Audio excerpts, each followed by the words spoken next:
एक बार की बात है, एक चोर था। वे एक महल में चोरी करके भागा और सैनिक उसके पीछे थे। लोग उसे पकड़ने आ रहे थे। वो इधर देखा उधर देखा, कोई उपाय ना आया तो वो एक बुद्ध मंदिर में घुस गया। अब सुबह कोई 4 बजे का समय था।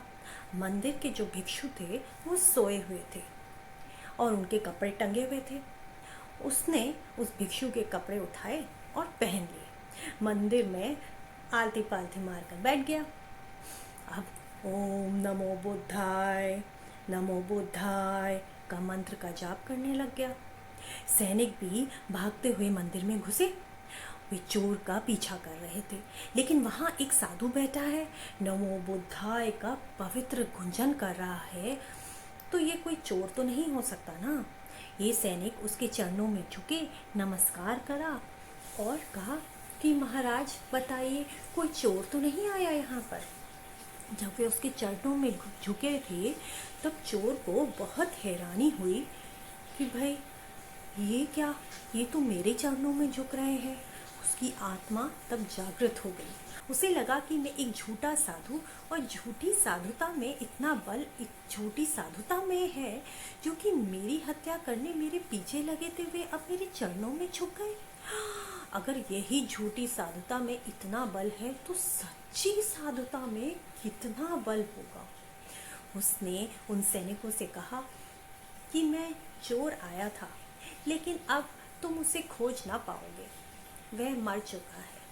वह सैनिक बोले, हम समझे नहीं प्रभु, आप रहस्य की बात ना करें, हम सीधे साधे लोग हैं, हम समझे नहीं कि आपका मतलब कहाँ क्या है।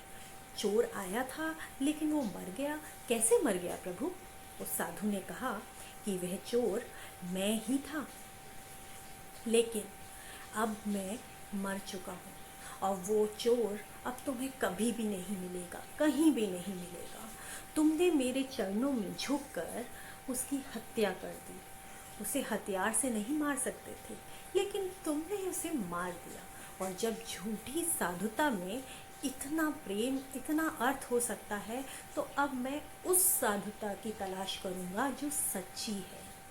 वह एक बड़ा तपस्वी हो गया।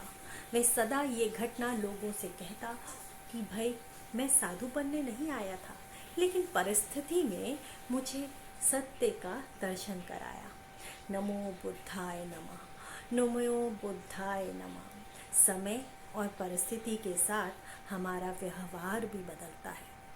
यूँ कहें कि आप पूरे समय बदल रहे हैं, इसलिए अच्छे आदमी के पास आप अच्छे आदमी ही हो जाते हैं और बुरे आदमी के पास आप बुरे हो जाते हैं। अगर सक्रिय लोगों के बीच में रहेंगे तो आप सक्रिय हो जाएंगे।